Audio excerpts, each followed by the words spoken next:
ನಮಸ್ಕಾರ ಕನ್ನಡಿಗರು, ಮೊದಲಿಗೆ ನಿಮಗೆಲ್ಲರಿಗೂ ನನ್ನ ಯೂಟ್ಯೂಬ್ ಚಾನಲ್ಗೆ ಸ್ವಾಗತ ಸುಸ್ವಾಗತ.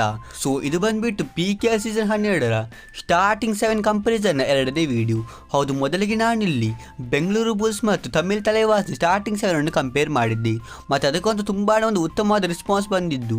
ಇವತ್ತಿನ ಈ ವಿಡಿಯೋದಲ್ಲಿ ನಾನು ಬೆಂಗಳೂರು ಬುಲ್ಸ್ ಮತ್ತು ಪುಣೇರಿ ಪಲ್ಟರ್ಸ್ನ ಸ್ಟಾರ್ಟಿಂಗ್ 7 ಅನ್ನು ಕಂಪೇರ್ ಮಾಡಲಿಕ್ಕೆ ಇದ್ದೇನೆ. ಹಾಗಾದರೆ ನಾವು ಇಂದಿನ ಈ ವಿಡಿಯೋದಲ್ಲಿ ನೋಡೋಣ ನಮಗೆ ಈ ಎರಡು ತಂಡಗಳ ಸ್ಟಾರ್ಟಿಂಗ್ 7 ಅಲ್ಲಿ ಯಾವ ಒಂದು ತಂಡದ ಸ್ಟಾರ್ಟಿಂಗ್ 7 ಹೆಚ್ಚು ಬೆಟರ್ ಆಗಿ ಕಾಣಿಸ್ತಾ ಇದೆ ಅಂತ. ಆದರೆ ಈ ವಿಡಿಯೋವನ್ನು ಶುರು ಮಾಡೋದಕ್ಕಿಂತ ಮುಂಚೆ ನೀವೇನಾದರೂ ನನ್ನ ಯೂಟ್ಯೂಬ್ ಚಾನಲ್ಗೆ ಹೊಸಬರಾಗಿದ್ದರೆ ನೀವು ಬೇಗನೆ ಚಾನಲ್ ಸಬ್ಸ್ಕ್ರೈಬ್ ಮಾಡಿ ಮತ್ತು ವಿಡಿಯೋವನ್ನು ಕೂಡ ಲೈಕ್ ಮಾಡಿ. ಹಾಗಾದರೆ ಇನ್ನೂ ತಡ ಮಾಡಿದ ಬೇಗನೆ ನಾವು ಈ ವಿಡಿಯೋವನ್ನು ಸ್ಟಾರ್ಟ್ ಮಾಡೋಣ. ಸೊ ಮೊದಲಿಗೆ ನಾವಿಲ್ಲಿ ಎರಡೂ ತಂಡಗಳ ಕಾರ್ನರ್ ಅನ್ನು ಕಂಪೇರ್ ಮಾಡೋಣ. ನಮಗೆ ಬೆಂಗಳೂರು ಬುಲ್ಸ್ ಪರವಾಗಿ ರೈಟ್ ಕಾರ್ನರ್ ಅಲ್ಲಿ ಯೋಗೇಶ್ ದಯ್ಯ ಮತ್ತು ಲೆಫ್ಟ್ ಕಾರ್ನರ್ ಅಲ್ಲಿ ಅಂಕುಶ್ ರಾಠೆ ಅವರು ನೋಡ್ಲಿಕ್ಕೆ ಸಿಗುತ್ತಾರೆ. ಇನ್ನೊಂದು ಕಡೆ ಪುಣೇರಿ ಪಲ್ಟರ್ಸ್ ಪರವಾಗಿ ನಮಗೆ ರೈಟ್ ಕಾರ್ನರ್ ಅಲ್ಲಿ ಗೌರವ್ ಖತ್ರಿ ಮತ್ತು ಲೆಫ್ಟ್ ಕಾರ್ನರ್ ಅಲ್ಲಿ ಮೊಹಮ್ಮದ್ ಅಮನ್ ಅವರು ನೋಡಲಿಕ್ಕೆ ಸಿಗುತ್ತಾರೆ. ಇಲ್ಲಿ ಎರಡು ತಂಡದ ಕಾರ್ನರ್ಗಳು ಬಲಿಷ್ಠವಾಗಿ ಇದೆ. ಯಾಕೆಂದರೆ ಪುಣೇರಿ ಪಲ್ಟರ್ಸ್ ಪರವಾಗಿ ಗೌರವ್ ಖತ್ರಿ ಅವರೊಬ್ಬ ತುಂಬಾ ಉತ್ತಮವಾದ ಡಿಫೆಂಡರ್, ಆದರೆ ಕಳೆದ ಬಾರಿ ಇವರ ಫಾರ್ಮ್ ಅಷ್ಟೇನು ಉತ್ತಮವಾಗಿ ಇರಲಿಲ್ಲ. ಇನ್ನೊಂದು ಕಡೆಯಲ್ಲಿ ಬೆಂಗಳೂರು ಬುಲ್ಸಿನ ಕಾರ್ನರ್ಗಳಾದ ಯೋಗೇಶ್ ದಯ್ಯ ಮತ್ತು ಅಂಕುಶ್ ರಾಠೆ ಅವರು ಇಬ್ಬರು ಕೂಡ ಕಳೆದ ಬಾರಿ ತುಂಬಾ ಒಂದು ಉತ್ತಮವಾದ ಫಾರ್ಮ್ ಅಲ್ಲಿ ಇದ್ದರು. ಹಾಗಾಗಿ ಇವರಿಬ್ಬರು ತುಂಬಾ ಉತ್ತಮವಾದ ಡಿಫೆಂಡರ್ಗಳಾಗಿದ್ದು ಈ ಬಾರಿ ಕೂಡ ತಮ್ಮ ಫಾರ್ಮ್ ಅನ್ನು ಮುಂದುವರಿಸುವ ಸಾಧ್ಯತೆ ಇದೆ. ಹಾಗಾಗಿ ನಾನು ಈ ಮೊದಲ ಪಾಯಿಂಟ್ ಅನ್ನು ಬೆಂಗಳೂರು ಬುಲ್ಸ್ಗೆ ಕೊಡುತ್ತೇನೆ.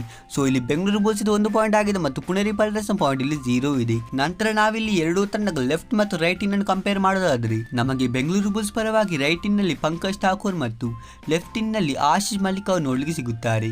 ಇನ್ನೊಂದು ಕಡೆ ಪುಣೇರಿ ಪಲ್ಟರ್ಸ್ ಪರವಾಗಿ ನಮಗೆ ರೈಟ್ ಇನ್ ನಲ್ಲಿ ಪಂಕಜ್ ಮೊಯ್ತೆ ಮತ್ತು ಲೆಫ್ಟ್ ಇನ್ ನಲ್ಲಿ ಅಸ್ಲಾಂ ಇಮಾನ್ದಾರ್ ಅವರು ನೋಡಲಿಕ್ಕೆ ಸಿಗುತ್ತಾರೆ. ಇಲ್ಲಿ ಪುಣೇರಿ ಪಲ್ಟರ್ಸ್ ರೈಟ್ ಮತ್ತು ಲೆಫ್ಟ್ ಇನ್ ಬೆಂಗಳೂರು ಬುಲ್ಸ್ಗಿಂತ ತುಂಬಾ ಒಂದು ಸ್ಟ್ರಾಂಗ್ ಆಗಿದೆ.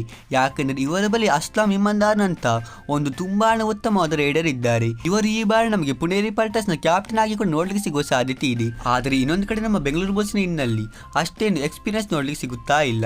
ಹಾಗಾಗಿ ನಾನು ಈ ಪಾಯಿಂಟ್ ಅನ್ನು ಇಲ್ಲಿ ಪುಣೇರಿ ಪಲ್ಟರ್ಸ್ಗೆ ಕೊಡುತ್ತೇನೆ. ಸೊ ಇಲ್ಲಿ ಬೆಂಗಳೂರು ಬುಲ್ಸ್ ಕೂಡ 1 ಪಾಯಿಂಟ್ ಮತ್ತೆ ಪುಣೇರಿ ಪಲ್ಟರ್ಸ್ ಅವರಿಗೆ ಕೂಡ 1 ಪಾಯಿಂಟ್ ಆಗಿದೆ. ನಂತರ ನಾವಿಲ್ಲಿ ಎರಡೂ ತಂಡಗಳ ಕವರ್ ಆಟಗಾರರ ಬಗ್ಗೆ ಮಾತಾಡೋದಾದ್ರೆ ನಮಗೆ ಬೆಂಗಳೂರು ಬುಲ್ಸ್ ಪರವಾಗಿ ಕವರ್ ಅಲ್ಲಿ ರೈಟ್ ಅಲ್ಲಿ ಸಂಜಯ್ ದುಲ್ ಮತ್ತು ಲೆಫ್ಟ್ ಅಲ್ಲಿ ಧೀರಜ್ ಅವರು ನೋಡ್ಲಿಕ್ಕೆ ಸಿಗುತ್ತಾರೆ. ಇನ್ನೊಂದು ಕಡೆ ಪುಣೇರಿ ಪಲ್ಟರ್ಸ್ ಪರವಾಗಿ ನಮಗೆ ರೈಟ್ ಅಲ್ಲಿ ಅಭಿನೇಶ್ ನಟರಾಜನ್ ಮತ್ತು ಲೆಫ್ಟ್ ಅಲ್ಲಿ ಗುರ್ದೀಪ್ ಸಾಂಗ್ವಾನ್ ಅವರು ನೋಡ್ಲಿಕ್ಕೆ ಸಿಗುತ್ತಾರೆ. ಸೊ ಇಲ್ಲಿ ಎರಡೂ ತಂಡಗಳ ಕವರ್ಸ್ ಗಳು ಈಕ್ವಲ್ ಆಗಿ ಸ್ಟ್ರಾಂಗ್ ಆಗಿದೆ. ಯಾಕೆಂದ್ರೆ ಒಂದು ಕಡೆಯಲ್ಲಿ ಅಭಿನೇಶ್ ನಟರಾಜನ್ ಅವರು ಇದ್ದಾರೆ, ಇನ್ನೊಂದು ಕಡೆ ಸಂಜಯ್ ದುಲ್ ಅವರು ಇದ್ದಾರೆ. ಆದ್ರೆ ನಮ್ಮಲ್ಲಿ ಬೆಂಗಳೂರು ಬುಲ್ಸ್ನ ಧೀರಜ್ ಅವರು PKLಗೆ ಹೊಸ ಆಟಗಾರನಾಗಿದ್ದು ಇವರು ಈ ಬಾರಿ ಒಂದು ಯಾವ ತರದ ಪ್ರದರ್ಶನವನ್ನು ಕೊಡುತ್ತಾರೆ ಅಂತ ಗೊತ್ತಿಲ್ಲ. ಹಾಗಾಗಿ ಬೆಂಗಳೂರು ಬುಲ್ಸಿನ ಕವರ್ಗಿಂತ ನಮಗೆ ಪುಣೇರಿ ಪಲ್ಟರ್ಸ್ನ ಕವರ್ಸ್ ಬ್ಯಾಲೆನ್ಸ್ ಆಗಿ ಕಾಣಿಸ್ತಾ ಇದೆ. ಹಾಗಾಗಿ ನಾನಿಲ್ಲಿ ಈ ಪಾಯಿಂಟ್ ಅನ್ನು ಕೂಡ ಪುಣೇರಿ ಪಲ್ಟರ್ಸ್ಗೆ ಕೊಡುತ್ತೇನೆ. ಸೊ ಇಲ್ಲಿ ಟೋಟಲ್ ಪಾಯಿಂಟ್ಸ್ ನೋಡೋದಾದ್ರೆ ಬೆಂಗಳೂರು ಬುಲ್ಸ್ 1 ಪಾಯಿಂಟ್ ಇದೆ ಮತ್ತು ಪುಣೇರಿ ಪಲ್ಟರ್ಸ್ ಅವರಿಗೆ 2 ಪಾಯಿಂಟ್ ಆಗಿದೆ.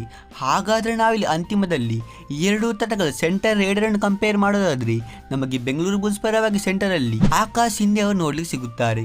ಇನ್ನೊಂದು ಕಡೆ ಪುಣೇರಿ ಪಲ್ಟರ್ಸ್ ಪರವಾಗಿ ನಮಗೆ ಸೆಂಟರ್ ಅಲ್ಲಿ ಸಚಿನ್ ತಾನೋರ್ ಅವರು ನೋಡ್ಲಿಕ್ಕೆ ಸಿಗುತ್ತಾರೆ. ಈ ಎರಡು ರೈಡರ್ಗಳು ಕೂಡ ತುಂಬಾ ಉತ್ತಮವಾದ ರೈಡರ್. ಇವರಿಬ್ಬರು ಕೂಡ PKL ಅಲ್ಲಿ ತಮ್ಮ ಒಂದು ಛಾಪನ್ನು ಮೂಡಿಸಿದ್ದಾರೆ. ಆದ್ರೆ ನಾವಿಲ್ಲಿ ಕರೆಂಟ್ ಫಾರ್ಮ್ ಬಗ್ಗೆ ಮಾತಾಡೋದಾದ್ರೆ ನಮಗಿಲ್ಲಿ ಸಚಿನ್ ತಾನೋರ್ಗಿಂತ ಆಕಾಶ್ ಹಿಂದೆ ಅವರೊಂದು ಉತ್ತಮವಾದ ಫಾರ್ಮ್ ಅಲ್ಲಿ ಕಾಣಿಸ್ತಾ ಇದ್ದಾರೆ. ಹಾಗಾಗಿ ನಾನು ಈ ಪಾಯಿಂಟ್ ಅನ್ನು ಇಲ್ಲಿ ಬೆಂಗಳೂರು ಬುಲ್ಸ್ಗೆ ಕೊಡುತ್ತೇನೆ. ಸೊ ಇಲ್ಲಿ ಟೋಟಲ್ ಪಾಯಿಂಟ್ಸ್ ನೋಡೋದಾದ್ರೆ ಬೆಂಗಳೂರು ಬುಲ್ಸ್ ಕೂಡ 2 ಪಾಯಿಂಟ್ ಆಗಿದೆ ಮತ್ತು ಪುಣೇರಿ ಪಲ್ಟರ್ಸ್ ಅವರಿಗೆ ಕೂಡ 2 ಪಾಯಿಂಟ್ ಆಗಿದೆ. ಹಾಗಾಗಿ ನನ್ನ ಪ್ರಕಾರ ಅಂತ ಈ ಕಂಪ್ಯಾರಿಸನ್ ಅಲ್ಲಿ ಈ ಎರಡೂ ತಂಡಗಳು ಟೈ ಆಗಿದೆ. ಅದಕ್ಕಾಗಿ ನೀವೇ ನನಗೆ ಇಲ್ಲಿ ಕಮೆಂಟ್ ಬಾಕ್ಸ್ ಅಲ್ಲಿ ತಿಳಿಸಿ ನಿಮ್ಮ ಪ್ರಕಾರ ಈ ಎರಡು ತಂಡಗಳ ಮಧ್ಯೆ ಮ್ಯಾಚ್ ಆದಾಗ ಯಾವ ತಂಡ ಗೆಲ್ಲುತ್ತಂತ. ಸೊ ಈ ವಿಡಿಯೋದಲ್ಲಿ ಇಷ್ಟೇ. ನಾವು ಸಿಗೋಣ ಹೀಗಿನ ಮುಂದಿನ ಇಂಟ್ರೆಸ್ಟಿಂಗ್ ವಿಡಿಯೋದಲ್ಲಿ. ಅಷ್ಟರವರೆಗೆ ಬೈ ಬೈ.